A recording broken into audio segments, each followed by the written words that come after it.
हर खबर पर होगी आपकी पकड़। डाउनलोड कीजिए ABP live app. Mumbai police ने अभिनेत्री कंगना रनौत के खिलाफ ड्रग्स मामले की जांच करने की तैयारी कर ली है। महाराष्ट्र सरकार ने जांच के लिखित आदेश भी दे दिए। मुंबई पुलिस को इस मामले में तमाम दस्तावेज भी सौंप दिए गए। एक जमाने में कंगना के बॉयफ्रेंड रहे अध्ययन सुमन ने आरोप लगाया था कि कंगना न सिर्फ ड्रग्स लेती हैं बल्कि जबरदस्ती उनको देती भी हैं। हालांकि खुद अध्ययन 2 दिन पहले इस बयान पर पलट गए, कहते हुए कि मेरा इस मामले से कोई लेना देना नहीं है, लेकिन अब इस मामले में जांच के आदेश हो गए। लेकिन चूंकि दोनों आमने सामने आ गए हैं, कंगना रनौत और शिवसेना, ऐसे में यह तय किया गया है विधानसभा में जब ये मुद्दा उठा कि इस मामले में जांच की जानी।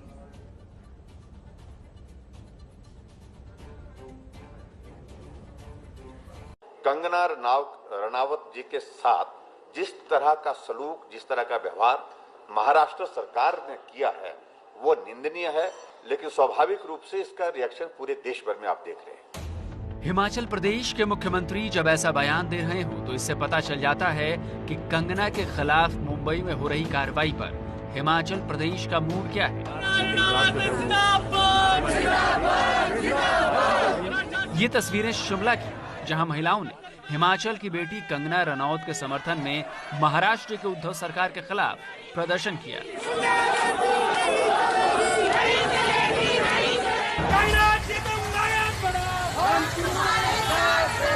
कुछ ऐसा ही नजारा सोलन में भी दिखा।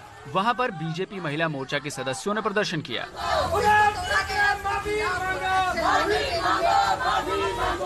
वहीं कंगना की मां ने केंद्रीय गृह मंत्री अमित शाह का धन्यवाद करते हुए कहा है कि उन्हें इस बात की बड़ी खुशी है कि सरकार ने कंगना को सुरक्षा मुहैया कराई है।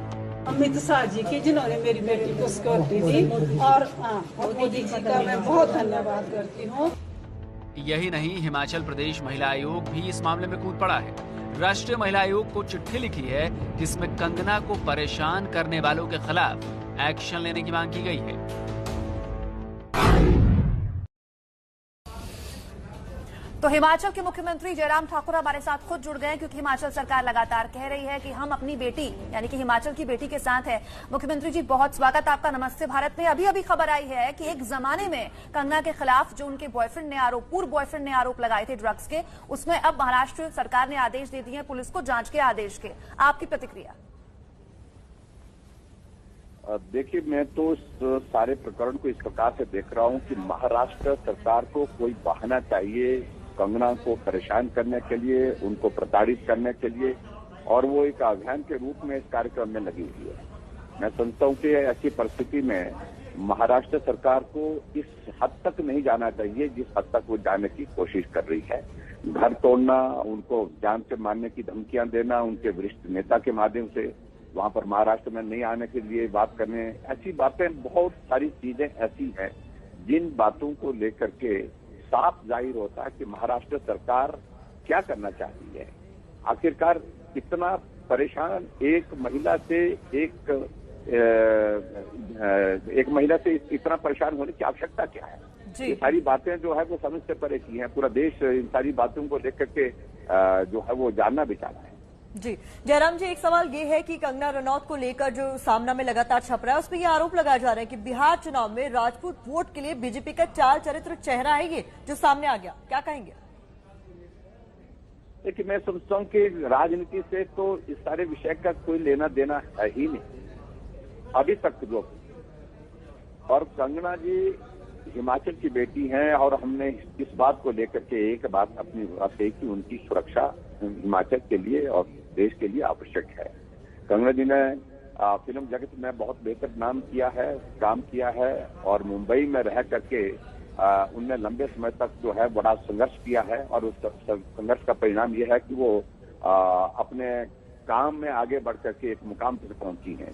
ऐसी परिस्थिति में सभी लोगों की भावना है कि वो अपना काम करें, काम करने की स्थिति उनके लिए अच्छी बने, और उसके साथ साथ में उनकी सुरक्षा से संबंधित कुछ चीजें हैं वो हमारा हिमाचल वासियों का सबसे कंसर्न है।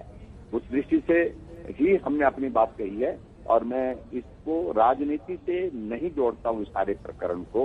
मैं सोचता हूँ कि राजनीति से कोई ज्यादा लेना देना इस सारे विषय का है नहीं। लेकिन महाराष्ट्र में शिवसेना ये कह रही है कि इसका राजनीति से सीधा सीधा लेना है, क्योंकि राजपूत वोटों का ध्रुवीकरण बिहार में करना है, इसलिए पहले सुशांत सिंह राजपूत के मामले को उठाया गया और उस मामले में जब कंगना रनौत बीच में कूदी तो उनके खिलाफ मामले दर्ज किए गए, उनके खिलाफ मामला दर्ज किया जा रहा है। उनके मकान में जो अवैध कंस्ट्रक्शन था उसको तोड़ा जा रहा है। तो चूंकि बीजेपी चाहती है कि राजपूत वोटों का ध्रुवीकरण हो, बिहार में फायदा मिले, इसलिए सब हो रहा है। मैं नहीं मानता हूं बिल्कुल भी सारी बात को। बिहार का चुनाव लड़ने के लिए हमारा नेतृत्व सक्षम है, मुद्दे हैं, नेतृत्व है और उसमें किसी प्रकार के ऐसी चीजों को जोड़ने की आवश्यकता नहीं है। अभी फिलहाल जो परिस्थिति बनी है, ये परिस्थिति अलग तरह की है, अलग वजह ही है इसमें जो बड़ी साफ दिख रही है। महाराष्ट्र में वहां की शिवसेना क्या कह रही है, क्यों कह रही है, उन सारी बातों को जो है उनको राजनीति से जोड़ने के लिए उनके पास अब कोई और रास्ता नहीं है। वो उनको लग रहा है कि यही जोड़ करके जो है इस प्रकार से सारी चीज को एक ट्विस्ट दिया जाए। ट्विस्ट देने की आवश्यकता नहीं, सीधी सी बात है। आखिरकार कर्नल रनौत का मकान तोड़ने की नौबत क्यों आई? हजारों लाखों मकान वहां पर अवैध रूप से बने हुए हैं, शुरुआत वहां से क्यों की गई? दूसरी बात, उनके खिलाफ मामले दर्ज करने का यह सिलसिला क्यों शुरू किया गया है? और उसके बाद तीसरी बात, मैं ये जानना चाहता हूं कि महाराष्ट्र सरकार आखिरकार एक महिला से ही इतनी ज्यादा दहशत में चित है, इस सारी बातों का जवाब नहीं है उनके पास। जी जयराम जी, आपने कहा कि मकान कैसे तोड़ दिया गया अवैध रूप से, तो मुंबई में बहुत मकान बने हैं। आपकी महिला मोर्चा की नेता है रश्मि सूद, वो तो कह रही है कि हम प्रियंका गांधी का घर तोड़ेंगे हिमाचल में। देखिए, एक रिएक्शन के रूप में उन्होंने बात कही होगी, लेकिन उसके बावजूद भी ना सरकार का मत है ना संगठन का मत है। ये सारी बात को लेकर के बड़ा स्पष्ट कर रहा हूँ। बिल्कुल भी इस प्रकार से ना कोई चर्चा हुई, ना कोई बात हुई है, ना कोई इस प्रकार का मन है, ना मत है। चलिए, मुंबई को पीओके कहने के मुद्दे पर जो महाराष्ट्र बीजेपी है वो भी कंगना का साथ नहीं दे रही है, लेकिन अगर साथ आप कह रहे हैं कि अगर नहीं उन्होंने जो कहा उसका मतलब कुछ और था, मतलब निकाला कुछ और गया, आपका रिएक्शन क्या है? ये विवाद खत्म हो जाता अगर आप इसमें उनका साथ नहीं देते? तो पीओके कहना तो गलत ही है। नहीं, देखिए, जहां तक उन्होंने वहां पर जाने से पहले जो उनके बारे में एक टिप्पणी एक वरिष्ठ नेता ने कही, मुझे लगता कि उसका संदर्भ उस चीज से है कि महाराष्ट्र मुंबई में आकर के देखें। वहां की शिवसेना कांग्रेस सरकार का एक वरिष्ठ मंत्री इस प्रकार की अगर धमकी देता है तो स्वाभाविक रूप से उसमें कुछ रिएक्शन में उन्होंने बात कही हुई। एग्जैक्टली मैंने वो बात नहीं सुनी उन्होंने क्या बोला, लेकिन ये एक बात बड़ी साफ मैं जानना चाहता हूं कि क्या ये मुंबई में कोई बाहर का आदमी जा ही नहीं सकता क्या? रह ही नहीं सकता है क्या? काम ही नहीं कर सकता क्या? मुंबई देश का हिस्सा है और देश के हर नागरिक का अधिकार है, वो मुंबई जा सकता है, काम कर सकता है, वहां रह सकता है। ऐसी परिस्थिति में मुझे लगता है कि जिस प्रकार का रिएक्शन उस सरकार वहां की महाराष्ट्र सरकार के एक वरिष्ठ मंत्री के माध्यम से आता है, तो उस पर रिएक्शन स्वाभाविक है बातों के लिए। लेकिन जयराम जी, कंगना की जो निंदा है साथ इस बात के लिए भी हो रही है कि उन्होंने महाराष्ट्र के मुख्यमंत्री को सम्मान नहीं दिया, तू तड़ाक करके बात की। दूसरी बात यह है कि कंगना रनौत की जो लाई थी वो मुंबई फिल्म इंडस्ट्री में जो गंदगी थी उसको सफाई करने को लेकर थी। तो क्या हिमाचल सरकार उसमें मदद करेगी कंगना रनौत की?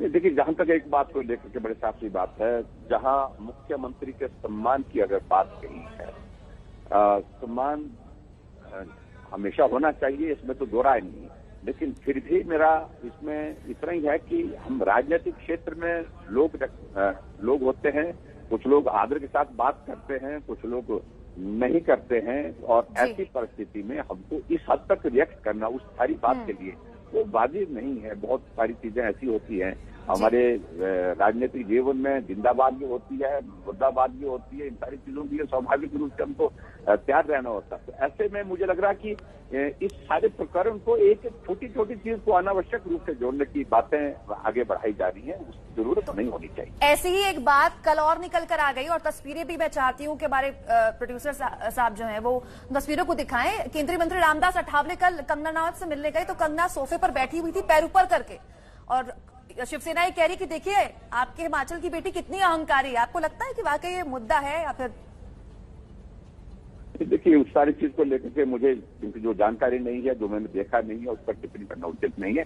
लेकिन कंगना केंद्रीय मंत्री के सामने पैर ऊपर करके सोफे में बैठी हुई हैं, आपको लगता है रूड है ये? आपके साथ कोई ऐसे बैठे तो? मैंने इस सारी चीज को देखा नहीं, तो मैं इस पर रिएक्ट करना उचित नहीं समझता हूँ सारी बात को लेकर के क्या हुआ है। लेकिन मेरा सीधा सा कहना है, हमारा हिमाचल की बेटी कंगना रनावत ने फिल्म जगत में काम किया है, हिमाचल का नाम रोशन किया है। हिमाचल प्रदेश का हर आदमी चाहता है उनकी सुरक्षा सुनिश्चित हो। सुरक्षा सुनिश्चित होने के साथ साथ में वो फिल्म जगत में जिस प्रकार से काम कर रही हैं, उस माहौल में आगे बढ़कर के और काम करें, ये सारी बात को लेकर के हिमाचल के लोगों की अपनी एक भावना है। और जिस प्रकार से उनको अपमानित किया जा रहा है, जिस प्रकार से साजिश के तहत उनको फंसाया जा रहा है, ऐसा लोगों का मानना है कि ये गलत है, जिसका मैं जिक्र कर रहा हूँ। आपसे कई सारे और सवाल भी है हमारे, लेकिन इस बीच कंगना रनौत ने एक ट्वीट किया है जयराम ठाकुर जी, जिसमें वो बाला साहब ठाकरे को अपना आइकॉन बता रही हैं कि one of my favourite icons. और फिर वो ये भी कह रहे हैं कि शिवसेना से अगर वो हट जाते तो वो कांग्रेस बन जाएगी। मतलब हमला उनका लगातार जारी है। इस बीच सवाल हमारा बस ये है कि जिस तरीके से आप लोग सपोर्ट कर रहे हैं, उसे हिमाचल की बेटी कह रहे हैं लगातार, हिमाचल की राजनीति में उनके आने की कितनी गुंजाइश? लेकिन मैं समझता हूं कि इन सारी चीजों को लेकर के अभी चर्चा करने की आवश्यकता नहीं है। ये हमारा पार्टी का नेतृत्व तय करता है कौन राजनीति में आएंगे नहीं आएंगे। इन सारी चीजों की मैं समझता हूं कि इस तरह से जोड़ने की कोई बहुत ज्यादा आवश्यकता नहीं है। लेकिन इतना मैं जरूर मानता हूं कि हिमाचल प्रदेश का एक सेंटीमेंट है कि वो कंगना ने बहुत मेहनत करके, संघर्ष करके जो है फिल्म जगत में एक नाम कमाया है, उसमें वो आगे बढ़े, अच्छा काम करें, काम के लिए उसको माहौल मिले, ये बहुत आवश्यक है। उस दृष्टि से सबकी एक भावना है। जी जयराम जी, एक बड़ा सवाल ये है कि कंगना ने बाबर सेना बोला शिवसेना को, बाबर सेना के बाद कंगना, उससे पहले कंगना के लिए भी कुछ अपशब्दों का इस्तेमाल किया गया, फिर कंगना ने बोला कि तेरा घमंड टूटेगा।